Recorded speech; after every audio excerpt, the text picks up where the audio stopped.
పిల్లల్ని పికప్ చేసుకోవడానికి డ్యూటీ నుంచి అయితే వచ్చేసాను. స్కూల్ దగ్గర వెయిట్ చేస్తున్నాను. వాళ్ళకి సర్ప్రైజ్ అన్నమాట. చూడండి ఎంత హ్యాపీగా ఉరుక్కుంటూ వస్తున్నారో, ఏదో రన్నింగ్ కాంపిటీషన్ లాగా.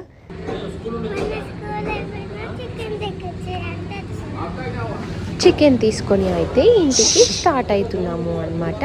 మోన్ చూడండి ఎంత హ్యాపీగా ఉందో. బయట తిరగడం అంటే చాలా ఇష్టం.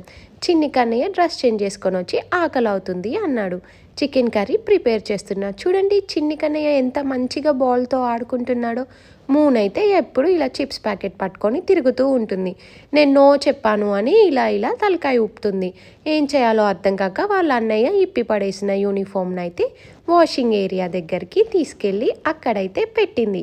ఎంతైనా ఆడపిల్ల కదా, ఆడపిల్లలంటే మనకి లిటిల్ హెల్పర్స్ కదా. ఇప్పుడైతే మన చికెన్ కర్రీ అయితే రెడీ అయిపోయింది. సో మంచిగా సర్వ్ చేసుకొని పిల్లలకి తినిపించి మధ్యాహ్నం భోజనం చేశాక ఒక రేంజ్లో నిద్ర వస్తుంది కదా, అందులోనూ చికెన్ కర్రీ. నిద్రని ఎవరు ఆపగలరే ఇంకా మరి.